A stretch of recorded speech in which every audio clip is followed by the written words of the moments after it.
الحمد لله نحمده ونستعينه ونستغفره ونعوذ بالله من شرور أنفسنا ومن سيئات أعمالنا.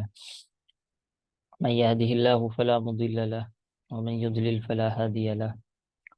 وأشهد أن لا إله إلا الله وحده لا شريك له وأشهد أن سيدنا ومولانا محمدا عبده ورسوله وصلى الله تعالى عليه وعلى آله وأصحابه وبارك وسلم تسليما. ما بعد.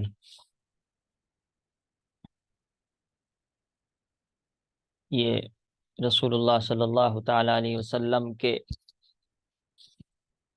اخلاق اور عادات بیان کی جا رہی ہیں، تو اس میں ہے در قوت و شجاعت. شجاعت کے معنی بہادری.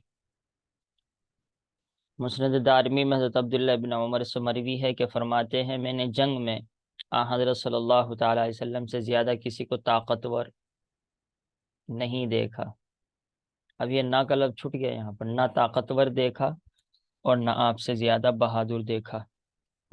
جنگ پہلے زمانے میں جو بالکل آمنے سامنے کی ہوا کرتی تھی اور تلوار بالکل سر کے اوپر کھڑی ہے، کسی کا ہاتھ کٹ رہا، کسی کے پاؤں کٹ رہے، ایسے موقع پر آپ صلی اللہ تعالیٰ علیہ وسلم سب سے زیادہ بہادری کے ساتھ پیش آتے تھے. آج کے نیتاؤں کی طرح نہیں، بس بھاشن بازی کرتے ہیں اور پبلک کو لڑوا دیں. آگے فرماتے ہیں،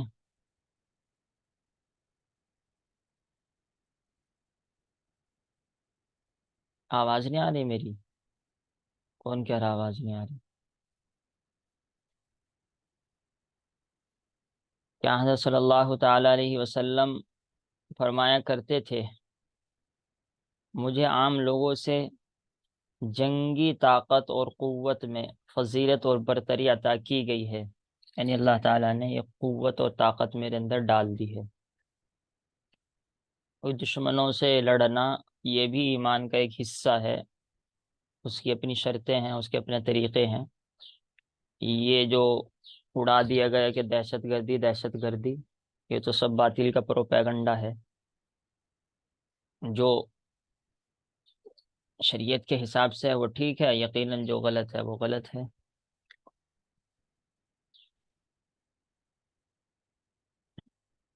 اس وجہ سے کسی کے بارے میں میڈیا کی وارنے کی وجہ سے یہ مت سوچنا چاہیے کہ یہ آدمی غلط ہے.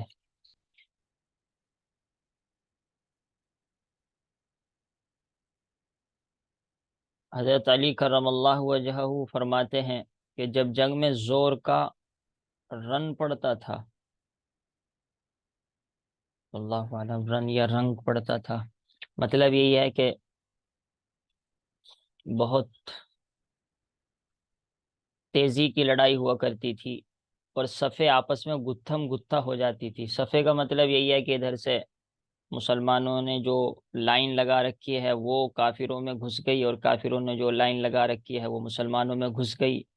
تو جس کا موقع لگے گا وہ ہاتھ پاؤں کاٹ دے گا، گردن کاٹ دے گا. تو اس وقت حضور صلی اللہ تعالی علیہ وسلم سے زیادہ کوئی شخص دشمن سے قریب نہیں ہوتا تھا. اس وقت میں حضرت صلی اللہ تعالی علیہ وسلم کے پیچھے پناہ لیا کرتا تھا. حالانکہ حضرت علی کتنے بہادر ہے پوری دنیا جانتی ہے. جنگ بدر میں کوئی شخص گھمسان کی لڑائی کے وقت کوئی شخص دشمنان اسلام کے آپ سے زیادہ نزدیک نہ تھا. جنگ بدر جو سب سے پہلے جنگ ہوئی ہے اس میں آپ صلی اللہ تعالی علیہ وسلم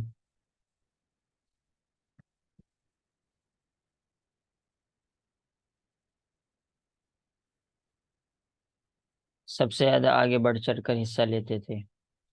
حضرت براء ابن عازم فرماتے ہیں کہ میں حضرت صلی اللہ تعالی علیہ وسلم کے متعلق گواہی دیتا ہوں کہ آپ غزوہ حنین کے دن اپنی جگہ سے نہیں ہٹے. اصل میں غزوہ حنین یہ پہلے آیا تھا. طائف کے پاس ایک جگہ ہے، وہاں پر کافروں سے لڑنے کے لیے آپ صلی اللہ تعالی علیہ وسلم اور صحابہ تشریف لے گئے تھے. تو وہاں پر مسلمان شروع میں ایک دن بالکل تیتر بتر ہو گئے تھے، سیٹنگ ہو نہیں پائی تھی، اور انہوں نے پہلے ہی سے کافروں نے سیٹنگ کر رکھی تھی، تو تیر اتنے برسائے کہ ایک دم مسلمان جم نہیں سکے، تو سب ہی اس مسلمان اپنی جگہ چھوڑ کر ہٹ گئے تھے اور جم نہیں پائے تھے، لیکن چند صحابہ تھے اور اس میں آپ صلی اللہ تعالی علیہ وسلم بھی تھے کہ وہ اپنی جگہ پر باقی رہے تھے۔ تو یہ اسی کے بارے میں کہہ رہے ہیں کہ میں غزوہ حنین کے دن اپنی جگہ سے آپ صلی اللہ تعالی علیہ وسلم نہیں ہٹے تھے۔ اس وقت ابو سفیان ابن الحارث حضرت صلی اللہ تعالی علیہ وسلم کے سفید خچر کی باگ پکڑے ہوئے تھے، باگ کا مطلب وہی رسی، اور آپ فرما رہے تھے انا النبی لا کذب انا ابن عبد المطلب، میں نبی ہوں، اس میں کوئی جھوٹ نہیں ہے، اور میں عبد المطلب کا بیٹا ہوں۔ عبد المطلب آپ کے دادا کے نام ہے، اور دادا کا بھی انسان بیٹا ہی ہوتا ہے، بیٹے کا بیٹا ہوتا ہے، اس وجہ سے یہ بات بالکل ٹھیک ہے۔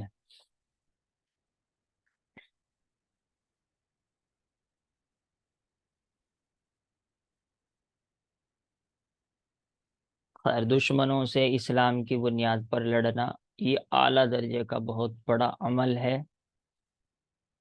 لیکن یہ نہیں ہے کہ ہم لڑنا شروع کر دیں، جب شریعت کے حساب سے فیصلہ ہوتا ہے تب اس پر عمل کیا جاتا ہے، اس کو خدا نخواستہ غلط سمجھنا آدمی کے ایمان بھی بعض مرتبہ جاتا رہتا ہے۔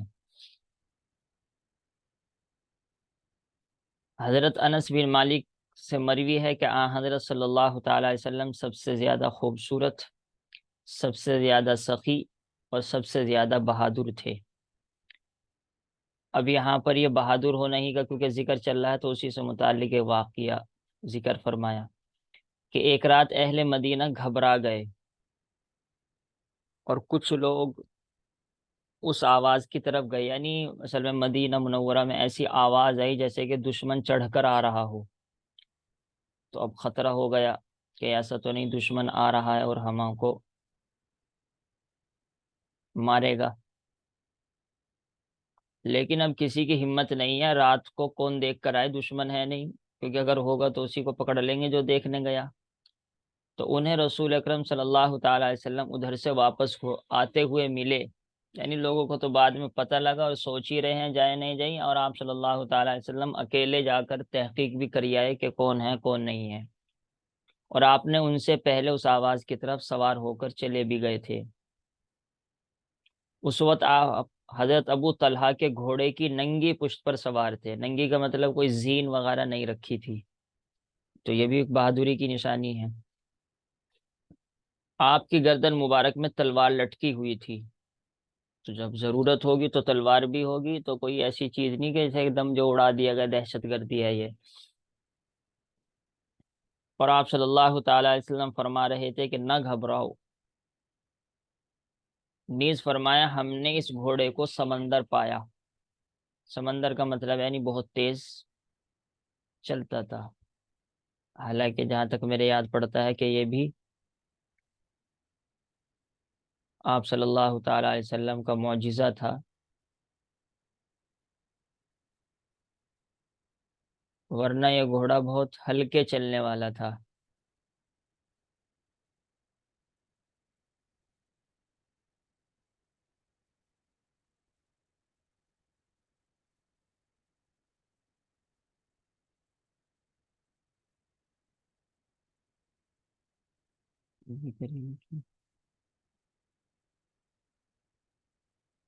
چلیے وہ تو پورا ہو گیا باب، اب دوسرا مضمون ہے جود و سخا، سخاوت، خرچ کرنا۔ حضرت صلی اللہ تعالی علیہ وسلم کے جود و سخاوت کی کوئی حد نہیں تھی، چنانچہ حضرت علی رضی اللہ تعالیٰ عنہ فرماتے ہیں کہ حضرت صلی اللہ تعالی علیہ وسلم نے کبھی کسی کے سوال کے جواب میں لا یعنی نہیں نہیں کہا، عربی میں نہیں کو لا کہتے ہیں، اور ہاں کو کیا کہتے ہیں، لکھ کر بتلاؤ۔ یس تو ساری دنیا جانتی ہے، یس نو یس نو، اور عربی میں کو بھی کوئی جانتا ہے؟ نہیں جانتا۔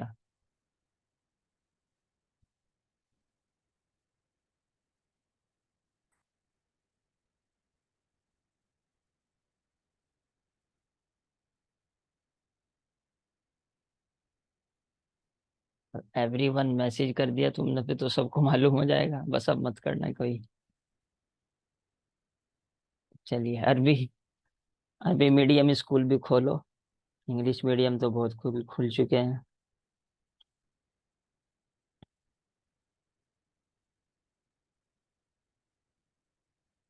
چلو خیر، اگر اسے کچھ دینا ہوتا تو عطا فرما دیتے، ورنہ خاموش رہتے، یعنی یہ نہیں کہتے کہ میرے پاس ہے نہیں، چاہے ہے بھی نہیں تب بھی نہیں فرماتے تھے۔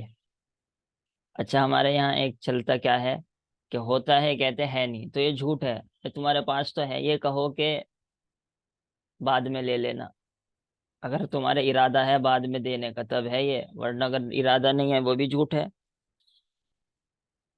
ایسی بات کہنی چاہیے کہ جس سے جھوٹ نہ ہو، مثال کے طور پہ یہ کہ آگے سے لے لو، یہ ٹھیک ہے بات، ورنہ بہت سے بس یہ کہہ دیتے ہیں جی ہے نہیں، بھائی ہے تیری جیب میں اور تمہارے گھر میں ہے، کیوں جھوٹ بول رہے ہو؟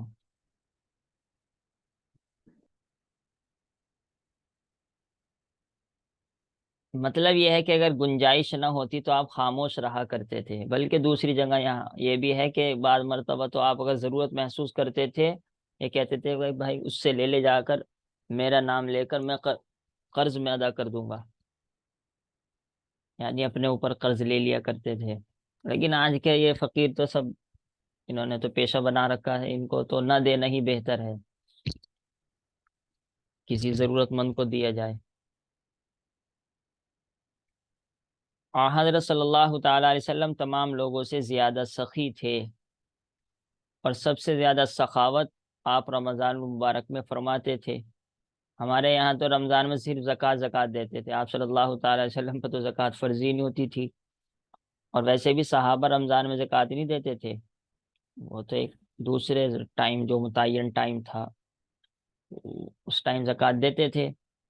یہ تو ہم نے، چلو یہ تو اچھی بات ہے کہ رمضان میں زکوٰۃ دو، زیادہ ثواب ملے گا، لیکن اس کی وجہ سے نقصان یہ ہوتا ہے صدقہ نہیں کرتا آدمی پھر رمضان میں، حالانکہ اصل تو صدقے ہی کا ثواب ہے۔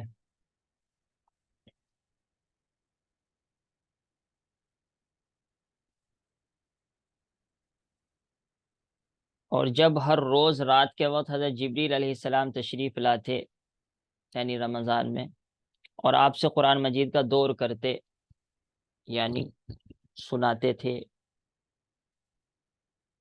اس وقت آپ تیز رفتار ہوا سے بھی زیادہ سخی ہوتے تھے۔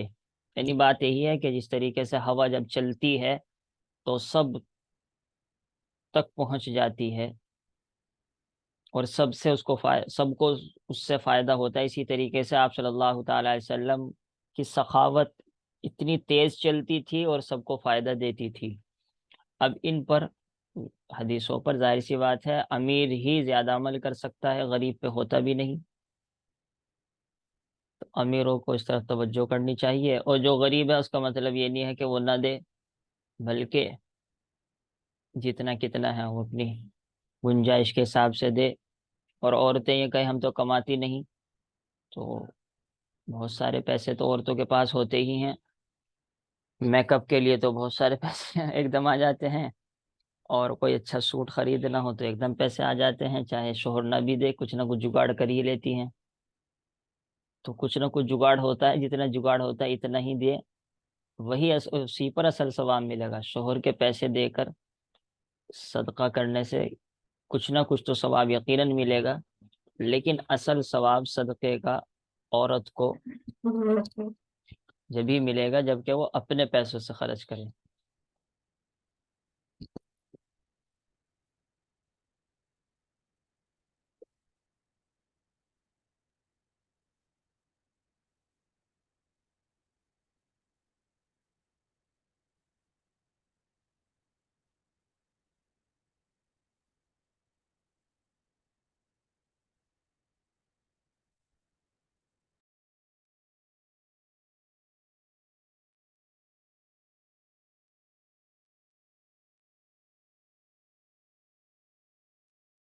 آج بھی وہی غلطی کی ہے نا، 6:30 بجے میٹنگ اسٹارٹ کر دی، اب دیکھو صرف 10 منٹ باقی رہ گئے۔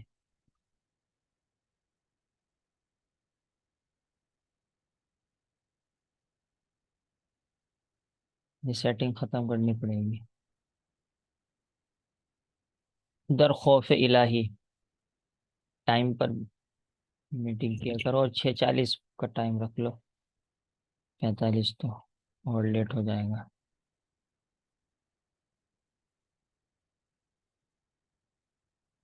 اللہ تعالیٰ کا خوف، آپ صلی اللہ تعالیٰ علیہ وسلم کے خوف و خشیت میں تمام لوگ آپ بڑھ کر تھے۔ مسلم شریف میں حضرت بن ابی سلمہ سے مروی ہے کہ بخدا یعنی اللہ کی قسم، آپ صلی اللہ تعالیٰ علیہ وسلم نے خود نے فرمایا کہ میں تم میں سب سے زیادہ متقی یعنی اللہ تعالیٰ کو ناراض کرنے والی چیزوں سے بچنے والا ہوں، اور خدا تعالیٰ سے ڈرنے والا ہوں۔ تو متقی کا مطلب وہی کہ اللہ کو ناراض کرنے والی چیزوں سے بچنا، چاہے چھوٹی ہو چاہے بڑی ہو، اور چاہے اندر کی ہو چاہے باہر کی ہو، ہر چیز میں۔ اور سب سے اہم بات ہے زبان میں اور موبائل میں۔ موطا امام مالک میں حضرت عائشہ صدیقہ سے بھی اسی قسم کی روایت منقول ہے، جس میں یہ بھی ہے قبل اس کے کہ اللہ تعالیٰ کے عذاب سے ڈرنا نفع مند نہ رہے، تم اللہ تعالیٰ کے عذاب سے ڈرو۔ یعنی مرنے کے بعد جب اللہ تعالیٰ کا عذاب سامنے آ جائے گا تو پھر تو کافر بھی اس سے ڈرے گا، تو اس ڈرنے کا کوئی فائدہ ہی نہیں ہے، بلکہ کافر سب سے زیادہ ڈرے گا، کیونکہ اسے پتہ لگ جائے گا کہ مجھے یہاں جانا ہے اور ہمیشہ رہنا ہے۔ حضرت مسور فرماتے ہیں ایک بار ایک شخص نے، اور ایک دوسری روایت کی روح سے خود حضرت صلی اللہ تعالیٰ علیہ وسلم نے، یعنی یہ آیت مبارکہ خود آپ صلی اللہ تعالیٰ علیہ وسلم نے پڑھی۔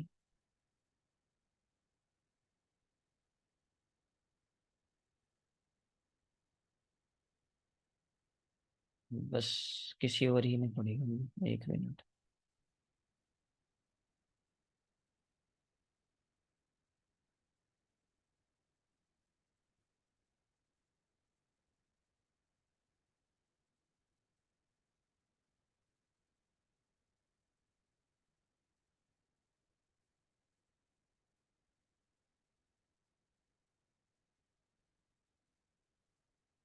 خیر یہ آیت شریفہ پڑھی، ان لدینا انکالا و جحیما و طعاما ذا غصۃ و عذابا علیما،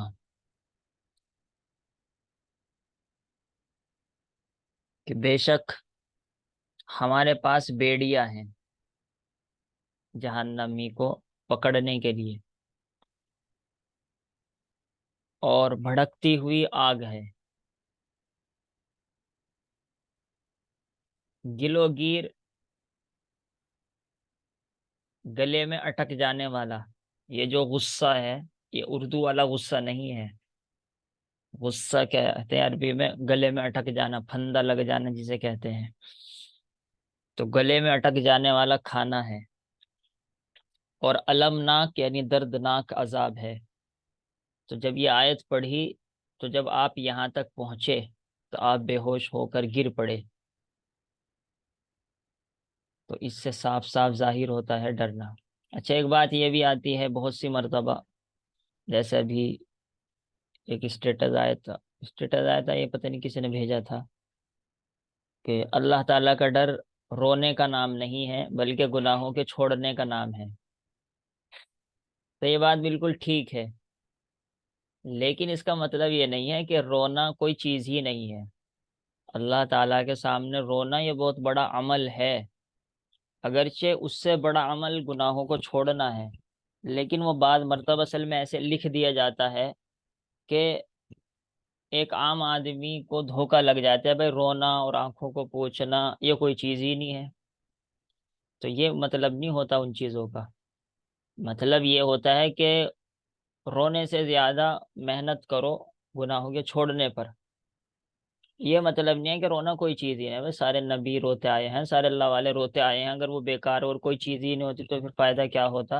اور باقاعدہ اللہ تعالیٰ رونے کا تذکرہ کرتے ہیں قرآن میں کتنی جگہ، تو یہ مطلب نہیں ہوتا۔ ایسے ہی بعض مرتبہ یہ کہا جاتا ہے، بڑے بڑے علماء کہتے ہیں اور بات صحیح ہے، کہ اصل محنت کرو گناہوں کے چھوڑنے پر، تسبیحوں سے اور نفلیں پڑھنے سے یہ اصل کچھ نہیں ہے۔ بعض مرتبہ یہ کہہ دیا جاتا ہے کوئی اس سے کچھ نہیں ہوگا، تو اصل مقصد یہ ہوتا ہے کہ گناہوں کے چھوڑنے پر زیادہ محنت کرنی ہے۔ اس کا یہ مطلب نہیں ہوتا کہ تسبیح کا کوئی فائدہ نہیں ہے اور نفلوں کا کوئی فائدہ نہیں ہے۔ وہ پورے قرآن میں تسبیحات ہیں، اور سارے نبی اور صحابہ نفلیں پڑھتے آئے ہیں، قرآن پڑھتے آئے ہیں، دعا کرتے آئے ہیں، تو اس کا فائدہ یقیناً اپنی جگہ ہے اور بہت بڑا ہے، لیکن وہ مقابلہ کر کے دکھایا جاتا ہے کہ اس سے زیادہ اہم بات یہ گناہوں کو چھوڑنا ہے، تو اس کا مطلب ہم عام آدمی غلط سمجھ جاتے ہیں، تو اس کی وجہ سے اس میں کچھ فرق نہ آنا چاہیے۔ سمجھ میں آ گیا یہ بات؟ کس کس کے سمجھ میں آیا؟ ہاتھ اٹھاؤ۔ کس نے بھیجا تھا وہ بات ٹھیک ہوتی ہے لیکن ہمارے سمجھنے میں ایسا ہوتا ہے، بعض مرتبہ آدمی اس طرح دھوکہ کھا جاتا ہے۔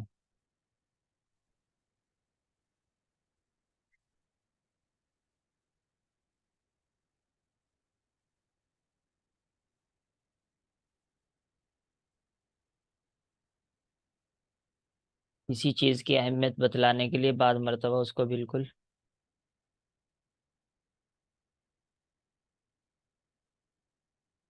نیچے کر دیتے ہیں۔ اچھا، یہ ایک حدیث یہ ہے فرماتے ہیں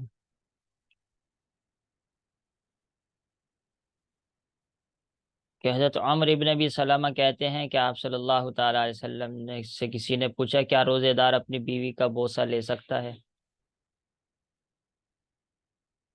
تو آپ صلی اللہ تعالی علیہ وسلم نے فرمایا اس سے پوچھ لو، یعنی تمہاری جو امی ہیں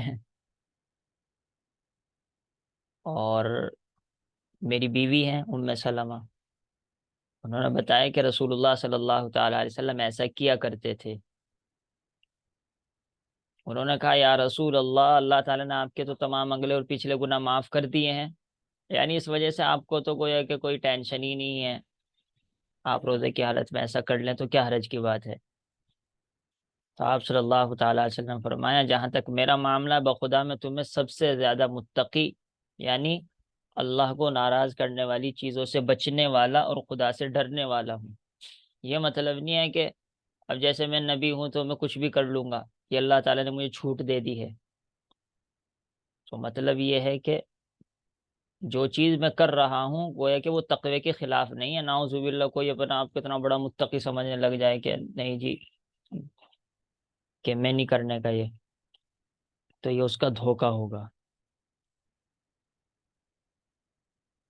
کیونکہ وہ مسئلہ ایسا تھا کہ وہ ایسا لگتا ہے کہ آدمی اللہ تعالیٰ سے ڈر نہیں رہا اور ویسے ہی اپنی خواہش پوری کر رہا ہے۔ خیر لیکن اس کا بھی مسئلہ ہے، ہمارے جیسوں کے لیے وہ اس کی اجازت نہیں ہوتی۔ خیر وہ جو مسئلہ ہو تو مسئلہ کے حساب سے پوچھ لینا جس کو پوچھنے کی ضرورت ہو، ابھی تو صرف یہاں سے یہ بتلایا جا رہا ہے۔